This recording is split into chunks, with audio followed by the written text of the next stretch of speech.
Obrigado. Bom dia a todas e a todos. Desde já agradeço a vossa presença. Também agradeço ao Conselho de la Juventude de Extremadura pela oportunidade de ser moderador neste painel. Este painel é a mesa 4 e intitula-se precisamente Redes Sociais, Influência e Viralidade.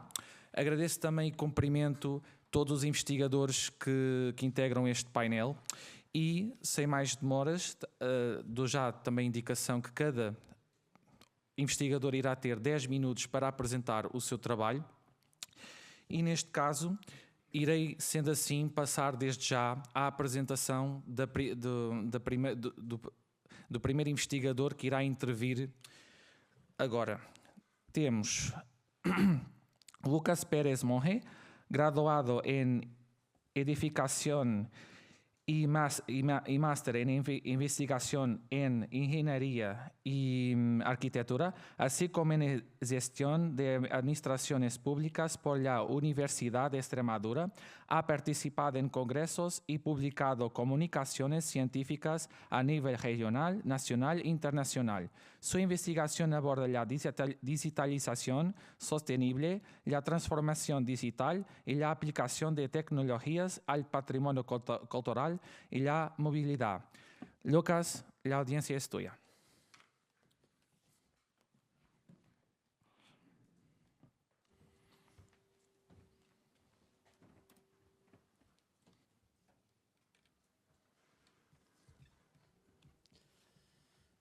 Buenos días.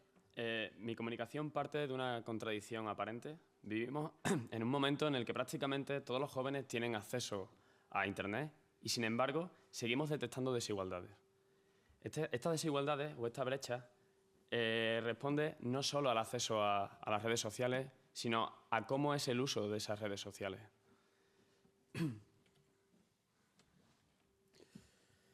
Para situar el punto de partida, el 91% de los jóvenes de 16 a 24 años usa Internet a diario y el 95% lo hace desde un smartphone.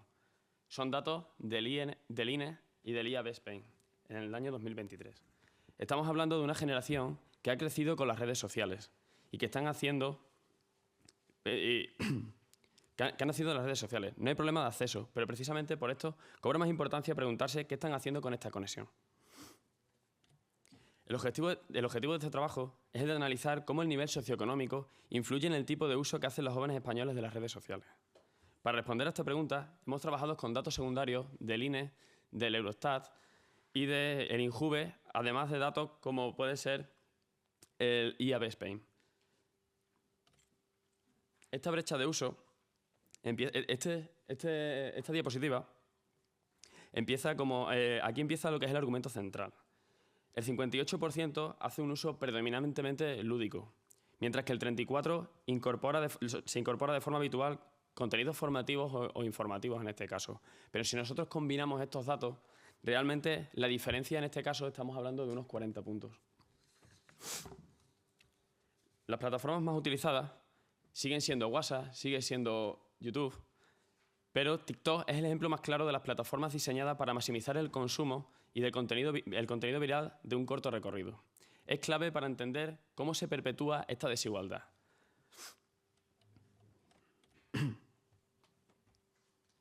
Este gráfico es el corazón de esta comunicación. Compara el tipo de uso entre jóvenes de nivel socioeconómico más bajo y nivel socioeconómico algo más alto. Como podemos ver, en la columna de la izquierda, pintada en verde, estamos representando a la sociedad con un nivel socioeconómico más bajo, en el cual el entretenimiento viral es mucho más alto que en el caso del nivel socioeconómico más alto.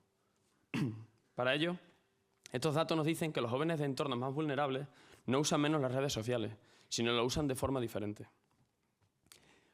¿Qué es el responsable de este tipo de uso? Estamos hablando de los algoritmos. El algoritmo lo que hace es potenciar la búsqueda. En este caso, lo que el algoritmo hace es detectar el perfil de usuario. ¿Qué ocurre? Si una persona con un bajo nivel socioeconómico está buscando temas lúdicos, al final el algoritmo lo que hace es bombardear con esa información o bombardear con con ese tipo de datos. En cambio, si nosotros estamos buscando información o estamos intentando formarnos con esta documentación, los algoritmos cambian completamente. Entonces, en este caso, lo que está haciendo es potenciar y aumentar esa desigualdad entre unas búsquedas y otras.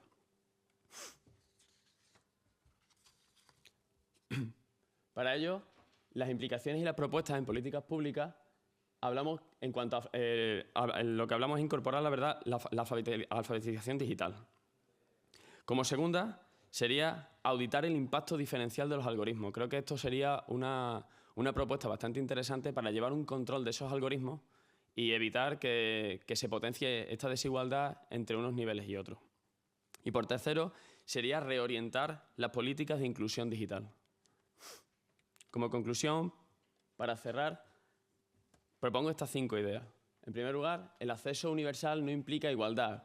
Persiste una brecha en cuanto al uso de esas redes sociales. El nivel socioeconómico y educativo determina el tipo de contenido que estamos consumiendo. Los algoritmos amplifican la desigualdad existente, generando cámaras de ecos diferenciadas. La cultura viral no es neutra. Profundiza estas desigualdades y se necesitan políticas públicas de alfabetización crítica integradas en la agenda de la juventud. Muchísimas gracias.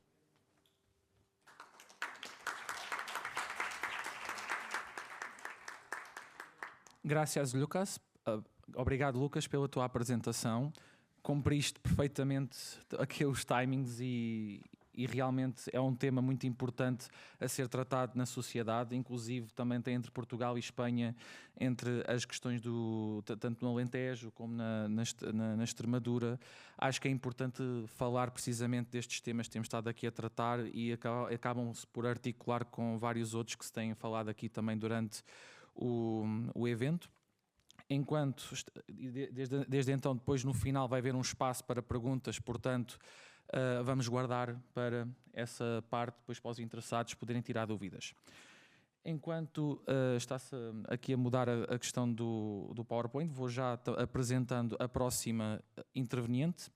Temos Alba Torres Pérez, profesora de la Universidad de Extremadura en el Departamento de Enfermería, estudiante del programa de doctorado en Investigación Biomédica Aplicada, máster universitario de la Investigación en Ciencias Sociosanitarias, graduada en Enfermería, colabora en varias líneas de investigación del ámbito sociosanitario biomédico. Asimismo, colabora con Cruz Roja desde 2014 en el ámbito sanitario y de juventud, por lo que su labor une la investigación con el trabajo de campo para conectar con las realidades y necesidades actuales de la juventud. Entonces, sí.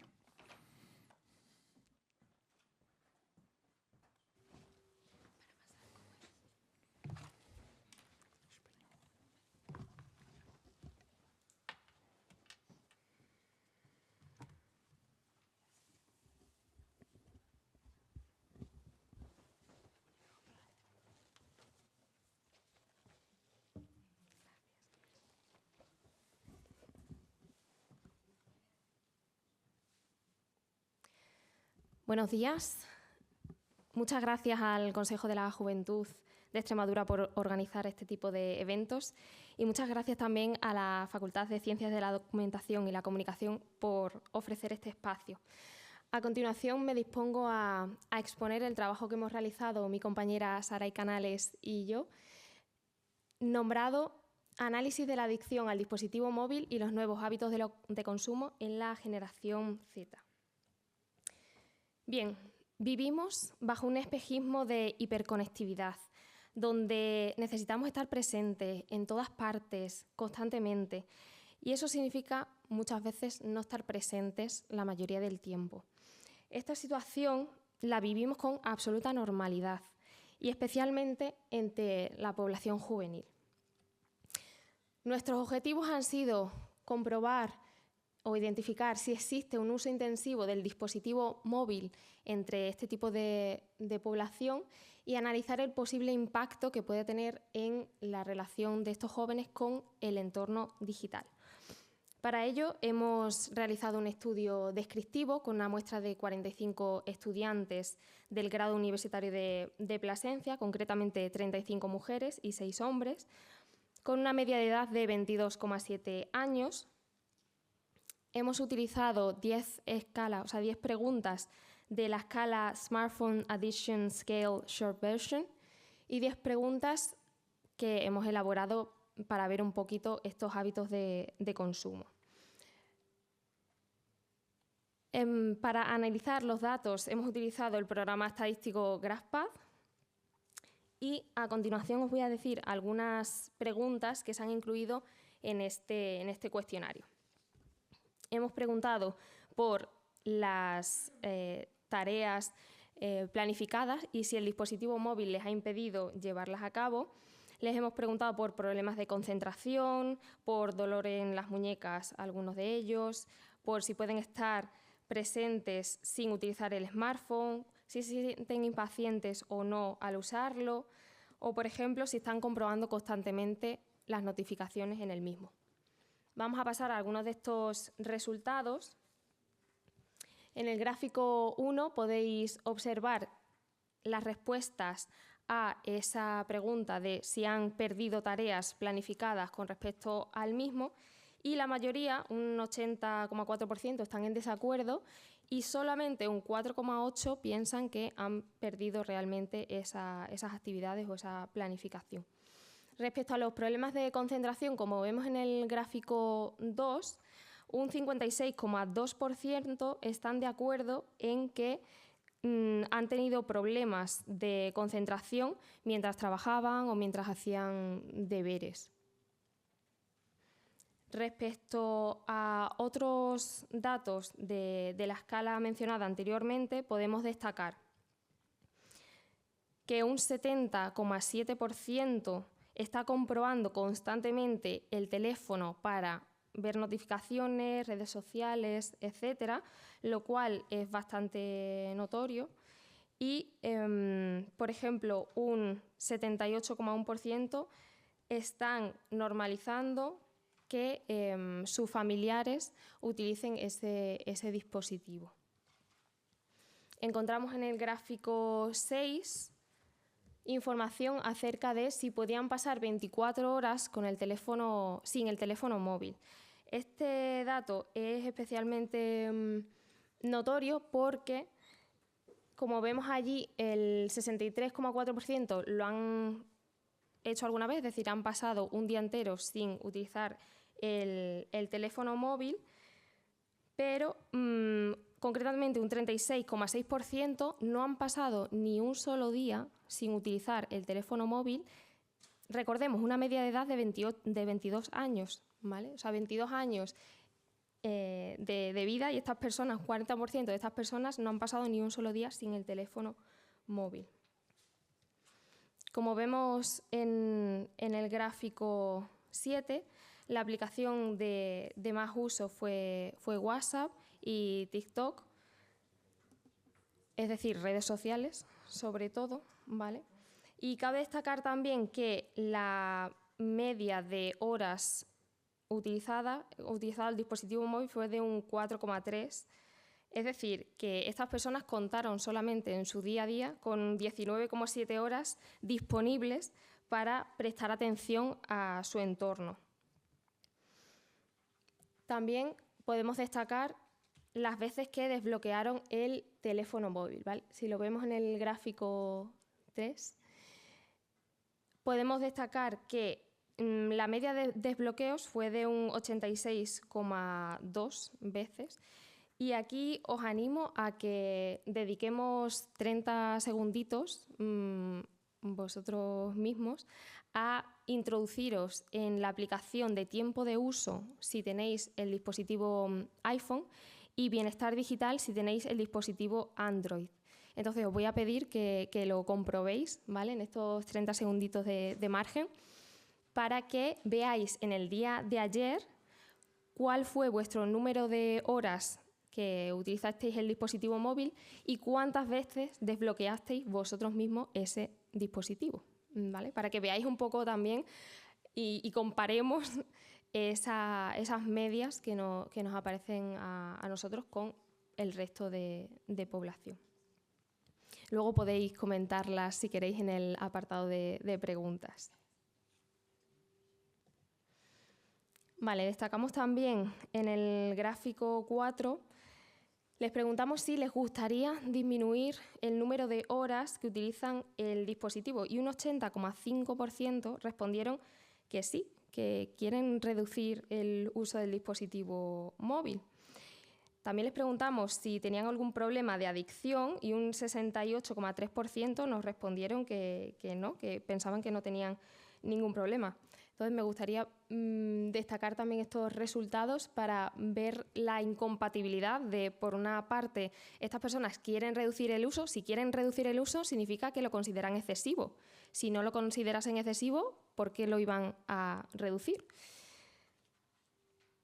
Y bueno, también destacar el dato de casi el 40% de personas, vemos aquí en el gráfico 6, que no han logrado pasar un solo día sin el teléfono móvil. Llegamos ya a la parte de conclusiones. Y bueno, como hemos visto anteriormente, hay un uso intensivo de ese dispositivo con una media de 4,3 horas al día. También hay una baja percepción de adicción, ¿vale? Cuando las personas nos respondieron que no percibían que tuviesen ningún problema en su día a día con respecto al uso de este dispositivo. Y, por tanto, nos hace llegar a la conclusión de que es necesario llegar a herramientas de educación digital para contrarrestar un poquito esta falta de educación digital que percibimos en los estudiantes, en este caso de enfermería. Y ya por último me gustaría acabar con una reflexión, y es que es urgente pasar de la conectividad por inercia a la conciencia digital, porque el primer paso para curar una dependencia que no se percibe es educar la mirada para entender que a veces estar siempre conectados es la forma más profunda de estar ausentes. Muchas gracias.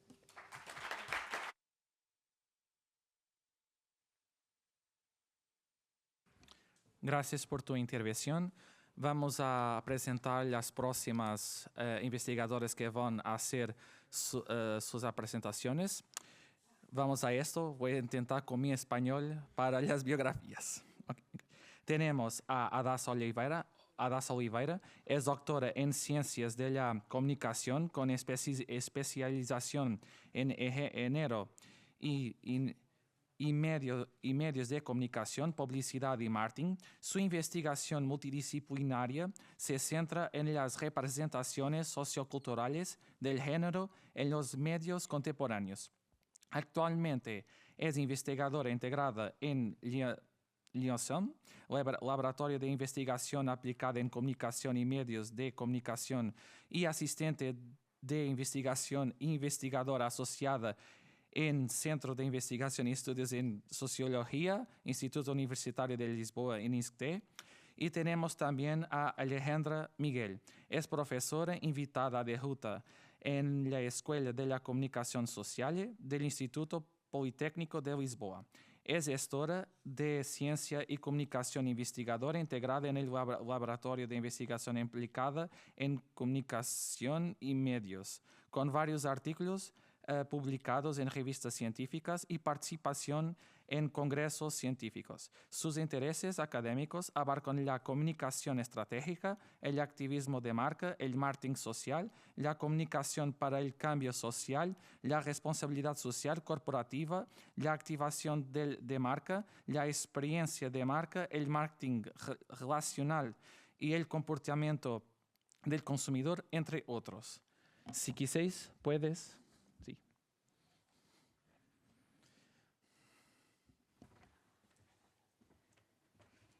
Então,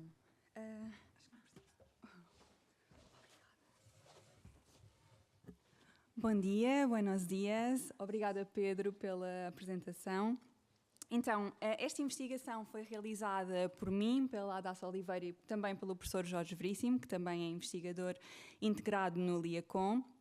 Centra-se nas áreas da comunicação, que de resto são as nossas áreas de investigação, e apresenta resultados prévios sobre o papel que a publicidade pode ter na transmissão e renovação também de valores sociopolíticos, também em gerações mais novas, como a geração Z. E, portanto, intitula-se Publicidade, Juventude e Polarização, como as marcas em Portugal comunicam empoderamento feminino perante a emergente onda de valores conservadores da geração Z.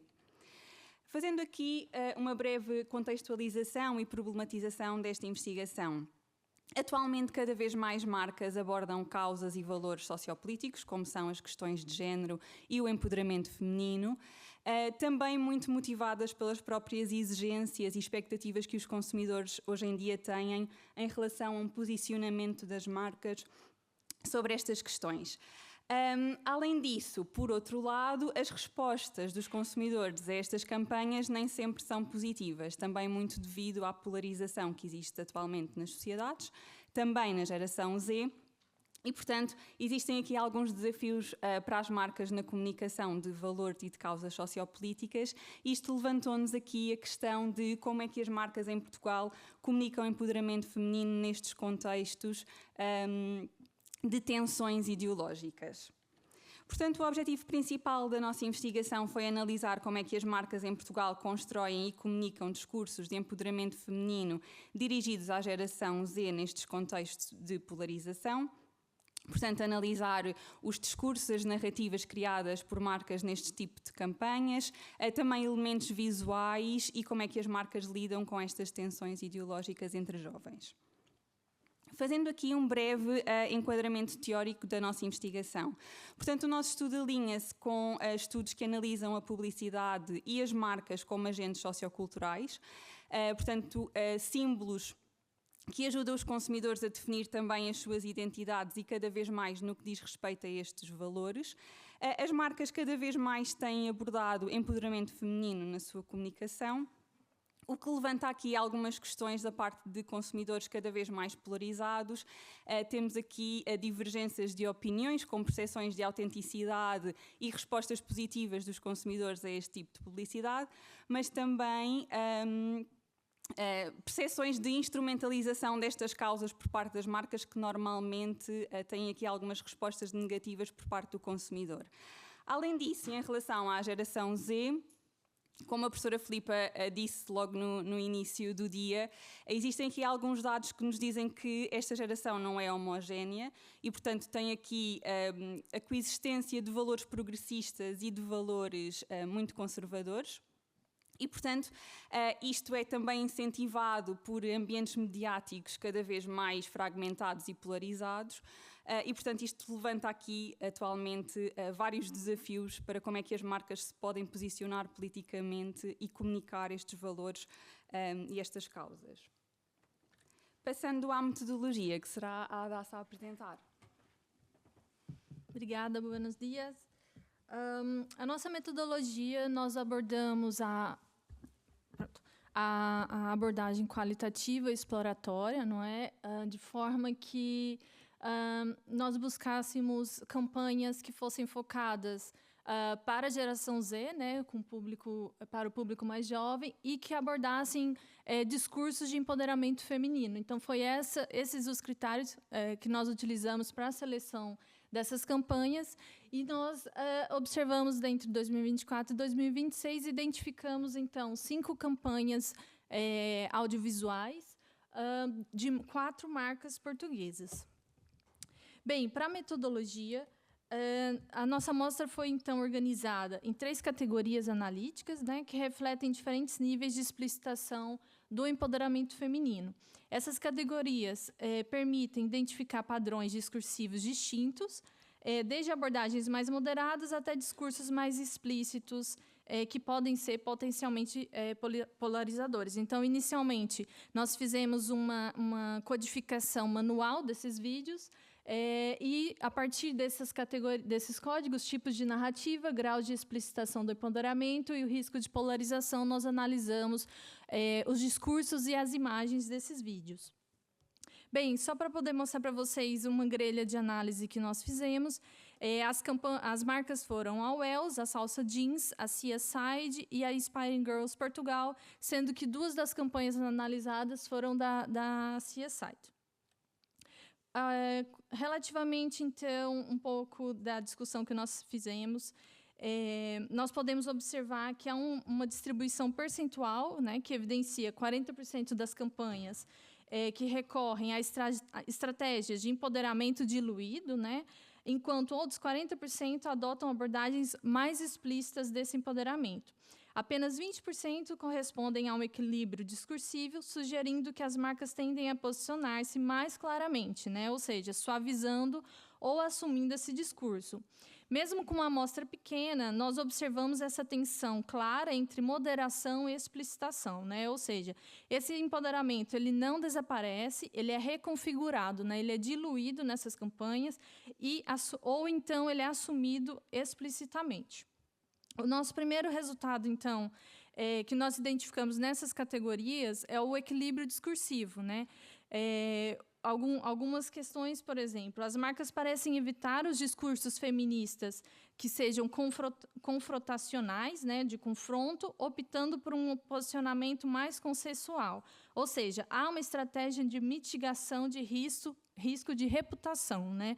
Então, nós observamos ali um discurso que aborda inclusão, diversidade e universalidade, mas de forma muito neutra, muito pacífica, sem muito um reforço realmente de discursos feministas, para poder exatamente reduzir essa questão da polarização. O segundo tópico que nós identificamos é o empoderamento diluído. Ou seja, há uma crítica, mas sem exagerar, né? Esse empoderamento, ele muitas vezes é diluído em discursos mais amplos e menos politizados, né? A Sarah Bennett Weiser é uma autora, se não me engano, ela é britânica, e ela nomeia isso de feminismo comercial, né? Quando as marcas utilizam esse feminismo para poder identificar questões principalmente de empoderamento individual, né? Sobre, por exemplo, autoexpressão e liberdade pessoal. Então, em vez de mensagens explicitamente feministas, as campanhas optam por abordagens mais abrangentes. E, por fim, o terceiro resultado é a questão da autenticidade, que a professora Filipa também comentou durante a apresentação. Para a geração Z, não basta apenas comunicar, né? É necessário que seja genuíno, que pareça genuíno, né? Então, há essa coerência entre o discurso de identidade de marca e de evitar o oportunismo. Logo, a autenticidade torna-se um valor estratégico, né? Pela publicidade, de forma a comunicar com essa geração Z. E de forma a responder, então, à pergunta inicial, como as marcas comunicam esse empoderamento feminino diante dessa polarização emergente na geração Z, né? Esses resultados sugerem que as marcas em Portugal comunicam o empoderamento feminino de forma estratégica e moderada, evitando posicionamentos potencialmente polarizadores, né? Esse empoderamento não surge, na maioria dos casos, como um discurso feminista explícito, mas sim integrado em narrativas mais amplas de inclusão, de individualidade e liberdade pessoal. Observa-se também uma tendência de despolitização do feminismo, tornando mais compatível com lógicas do consumo e com públicos diversos. Por fim, a autenticidade emerge como um elemento central, funcionando como um critério de legitimidade perante essa geração Z. Portanto, o empoderamento feminino na publicidade ele não é fixo, mas sim continuamente negociado e ajustado diante dos contextos sociopolíticos. O nosso contributo, então, para esses estudos, tanto nas ciências da comunicação quanto as ciências sociais, é exatamente para poder auxiliar na compreensão da publicidade como um espaço ativo de disputa simbólica da atenção da geração Z para conteúdos de empoderamento feminino.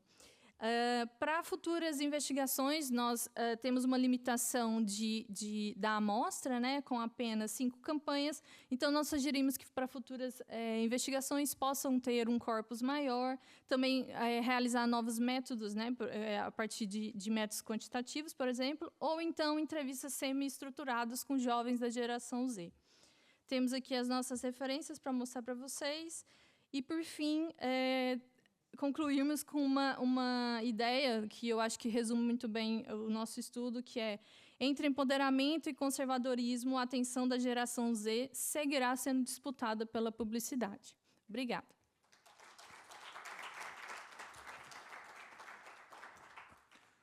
Obrigado pela intervenção. Vamos passar desde já também à próxima oradora.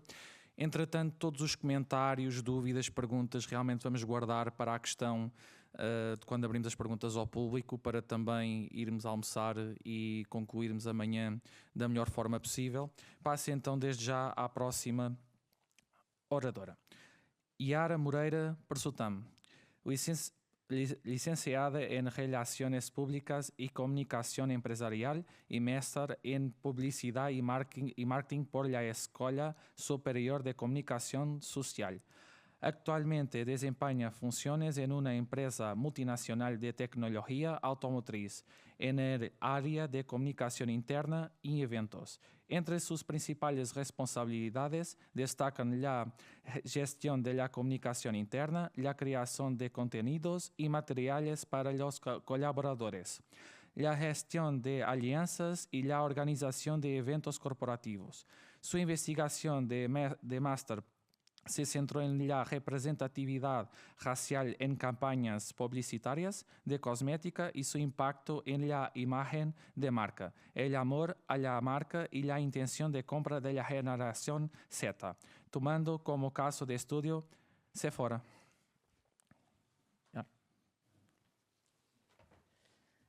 Bom dia, buenos dias.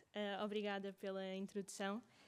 Este trabalho foi realizado no âmbito de uma dissertação de mestrado. Foi conduzido por mim e orientado pelo professor Jorge Veríssimo. Não estou a conseguir passar.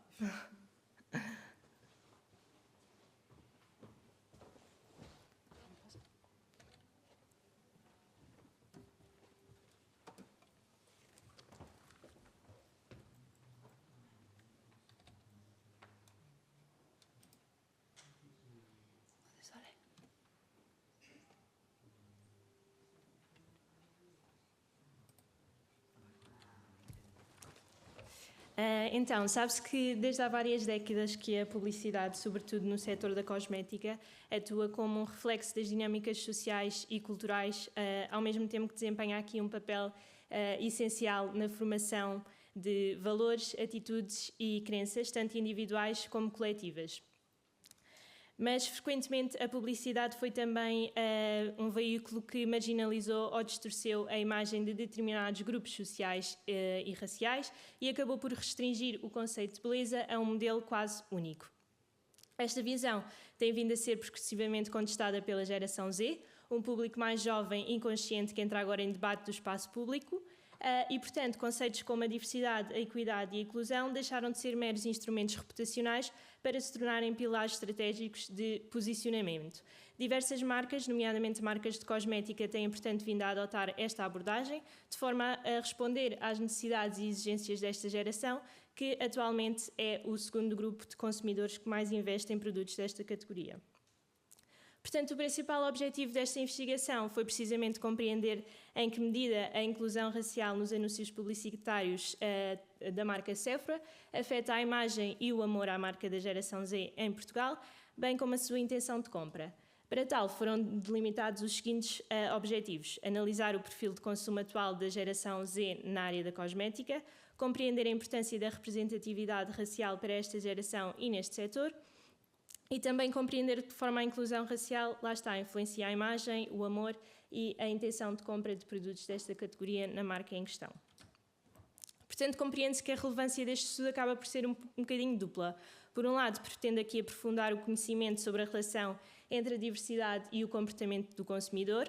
Atualmente, o foco permanece muito ainda na representatividade corporal e no impacto desta sobre o público feminino, o que demonstra aqui a existência de uma lacuna, nomeadamente no que concerne à representatividade racial e também no contexto cultural português.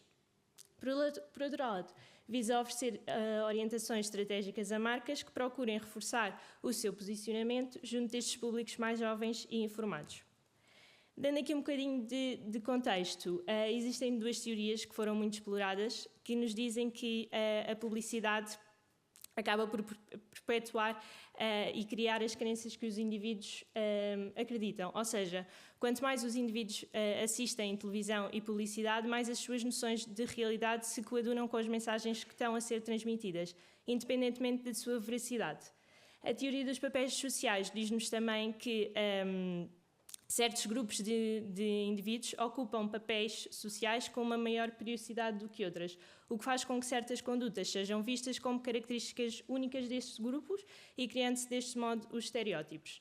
No entanto, esta visão tem vindo a ser um bocadinho contestada aqui pela geração Z, uma geração que vive aqui muito no metamodernismo e onde existiu uma grande fusão entre as dimensões online e offline, ou seja, fez com que se transitasse de um contexto mediático muito mais estático para uma web mais participativa, onde estes jovens impõem a existência de uma negociação onde possam ter espaço para impor as suas ideias, a sua capacidade de ação, pensamentos e opiniões. E, portanto, este grupo também considera essencial que as marcas demonstrem um sentido de propósito e assumam uma posição relativamente a grupos oprimidos e marginalizados, através, muito em parte, da implementação da diversidade, equidade e inclusão nas suas identidades e estratégias. Portanto, foi esse o principal objetivo do estudo. A metodologia utilizada foi uma investigação quantitativa de caráter descritivo e também de natureza correlacional, uma vez que se procurou perceber qual era aqui a relação, a direção e a intensidade das variáveis em estudo. Foram utilizadas escalas de medição e o instrumento foi aqui o questionário online, devido à sua acessibilidade e possibilidade de recolher aqui um grande número de dados. Contámos com 204 participantes, todos da geração Z, entre os 18 e os 30 anos, para se garantir aqui um bocadinho a capacidade legal e cognitiva, residentes em Portugal. O processo acabou por ser não probabilístico por conveniência e aleatório de snowball, uma vez que se foi pedindo às pessoas para partilharem o questionário. Portanto, analisando aqui o perfil de consumo da geração Z na área da cosmética, percebe-se que, embora a compra de produtos seja uma atividade feita de forma pontual ou mensal, a sua utilização é muito mais regular. Além disso, o preço, a marca e as recomendações dos pares são os fatores de mais influência no momento de compra de cosméticos, o que nos indica que o consumidor é sobretudo orientado por fatores pragmáticos e racionais e não tanto simbólicos e emocionais. Quanto aos hábitos de compra na marca em estudo, quando analisamos de uma forma geral, percebemos que 75% dos inquiridos já adquiriu produtos vendidos pela marca. No entanto, quando esta questão foi explorada um bocadinho mais, percebemos que 25% nunca comprou e 27% compra muito raramente. Além disso, a variedade e a qualidade são os atributos mais valorizados das marcas, sendo a relação qualidade-preço, a comunicação e a representatividade os menos consolidados, ou seja, percebe-se que, efetivamente, a Sephora é uma marca muito top of mind, como conseguimos perceber aqui pela imagem de marca. 89%, quase 90% da nossa amostra reconhece facilmente esta marca. 80% considera a top of mind e 71% descreve facilmente a imagem da Sephora. Ao nível da variável descritiva amor à marca, procurámos analisar não só a dimensão emocional e fatores assim mais superficiais, como gosto da marca ou está associado a sentimentos de alegria, mas também dimensões comportamentais e defensivas. E percebemos que, embora no geral os indivíduos gostem da marca, com 79% a afirmar que gosta, as atitudes e a dimensão comportamental encontra-se um bocadinho mais frágil, com apenas 16,2% a sentir vontade de defender a marca quando esta é criticada. Na variável intenção de compra, procurou-se avaliar não só a intenção imediata de compra, mas também a futura e de continuidade. Percebemos que os valores mais elevados se situam ali na probabilidade, com 67,% a afirmar que provavelmente virá a comprar produtos desta marca. O que se encontra um bocado de acordo com aquilo que foi referido, porque os indivíduos não compram muito e, portanto, existe só a probabilidade e não a intenção explícita. Quando comparamos aqui com estudos internacionais, percebemos que existe uma grande discrepância relativamente a outros estudos, nomeadamente dos Estados Unidos, onde mais de 60% dos consumidores sentem que as suas percepções sobre as marcas são profundamente impactadas pela diversidade apresentada na publicidade. No entanto, no nosso estudo, apenas 26,5% dos inquiridos sentiram que, após a exposição ao estímulo publicitário, houve efetivamente uma mudança na imagem que tinham da marca e, portanto, conclui-se que, embora os jovens consigam identificar aqui a presença de diversidade nos anúncios publicitários com bastante facilidade, esse reconhecimento não se traduz de forma imediata numa alteração das percepções que estes já têm sobre a marca. Ao nível do amor à marca, a literatura diz-nos que o amor à marca leva a comportamentos de defesa, compromissos afetivos, a um positivo word of mouth e a uma maior predisposição para perdoar falhas ocasionais que possam existir. No nosso estudo, vimos que os itens mais racionais e gerais evidenciam percepções muito mais positivas quando comparadas a percepções a indicadores associados a bem-estar hedónico e ao domínio comportamental, onde se obtêm avaliações muito mais frágeis, como conseguimos perceber, ou seja, constata-se que para a maioria a Sephora não é uma marca com a qual se desenvolva um vínculo afetivo sólido. Encontra-se uma correlação positiva muito baixa, como podemos ver por ali, indicando que o estímulo apresentado efetivamente pode ter gerado algumas respostas individuais, ou seja, pessoas que já compravam, que já eram consumidores, podem ter aqui reforçado esse lado, porém a campanha não teve um impacto relevante na reconfiguração das percepções ou no fortalecimento dos vínculos afetivos. Quanto à intenção de compra, também consegui manter-se aqui na mesma linha, ou seja, a literatura diz-me que as marcas de cosmética que integram estas práticas acabam por influenciar diretamente a intenção de compra. No entanto, apenas 10,7% dos inquiridos referem a diversidade como um fator de forte influência no processo de compra, o que revela que, embora detenha um peso relevante no debate do espaço público, outros fatores exercem um peso muito mais relevante na forma como a geração Z estrutura o seu comportamento de compra. E, mais uma vez, a forma como os participantes percebem a diversidade racial nos anúncios teve um efeito muito ínfimo sobre a predisposição para adquirirem os produtos.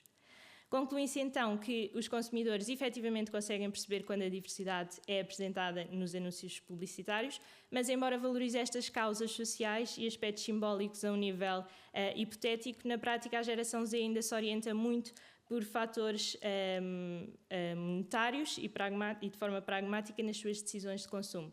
Esta realidade acaba por estar aqui coerente com a realidade portuguesa e com o estilo de vida da geração Z, uma vez que se encontra na fase de construção de independência financeira. E, portanto, também se acaba por ficar coerente com essa realidade. E também a ligação identitária dos consumidores portugueses às marcas é, de forma geral, pouco expressiva, confirmando aqui uma relação mais racional e prudente e menos simbólica e afetiva, portanto o estudo manteve-se coerente com essa realidade. Conclui-se então, mais uma vez, que embora reconhecida, a diversidade não se revela por si só suficiente para gerar ou alterar percepções significativas no envolvimento afetivo profundo ou comportamentos de compra consistente, o que indica que a representatividade nas campanhas publicitárias da marca ainda não se traduz em resultados tangíveis. Obrigada.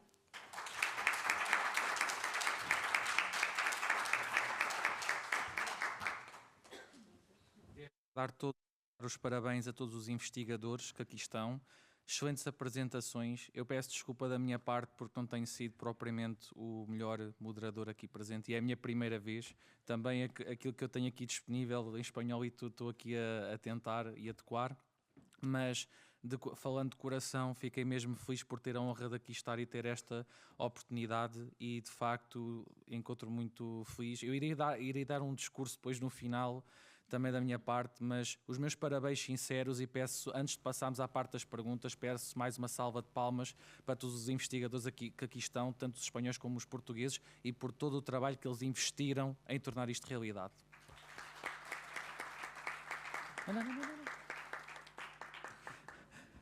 Passamos então agora à parte das perguntas. Há aqui um microfone. Assim.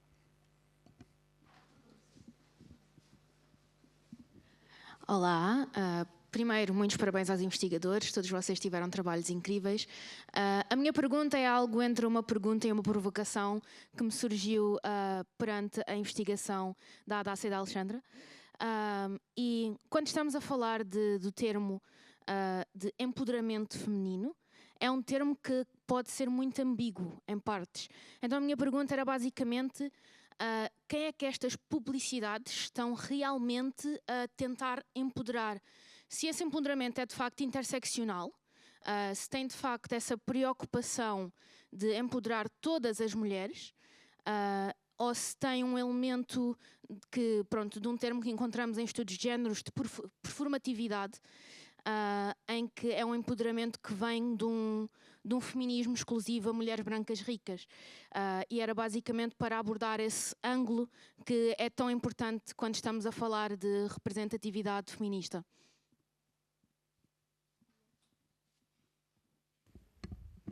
Obrigada. Bem, quando nós falamos do empoderamento feminino, nesse caso, nós estamos a analisar a partir da ótica da Sarah Bennett Weiser, relacionado principalmente nas questões do feminismo comercial, que é aquele principalmente utilizado, né, empoderam-se desses discursos sociopolíticos para poder vender. Mas, nesse caso, nós ainda estamos a desenvolver a escrita do trabalho, pronto, e também vamos abordar nas discussões as questões da interseccionalidade e fazer exatamente essa crítica também. Mas, basicamente, o que nós analisamos nas nossas nessas campanhas, pronto, que o empoderamento que as marcas utilizam é muito nesse foco da comercial do feminismo. Então, nesse caso em si, nós observamos que essas marcas utilizam desse empoderamento no sentido individual e pronto, não tem ali muita abordagem interseccional. Mais alguma pergunta? Não? Então, da minha parte, e peço desculpa agora de falar em português, eu estava aqui a tentar articular também entre os materiais e tudo que tinha aqui disponível. Quero mais uma vez reforçar os meus parabéns a todos os que apresentaram. Se houver algum comentário extra que algum dos investigadores presentes queira fazer, também ainda temos algum tempo para isso. Caso contrário, podemos avançar já para a parte do almoço, sendo assim, porque também recebi aqui indicações de que, uma vez que já foram 3 dias bastante longos, e da informação que tenho, a partir do almoço é aqui no jardim, portanto ficam já aqui com essa informação. À tarde iremos também ter a recepção dos prémios, portanto irão ser atribuídos prémios precisamente a todos os investigadores. Desculpa, afinal há mais uma pergunta? Sim.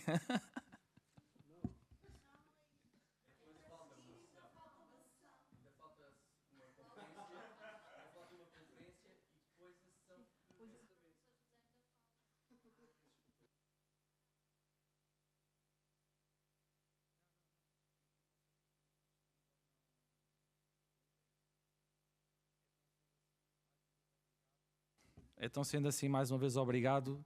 Terminamos, portanto, a sessão de agora.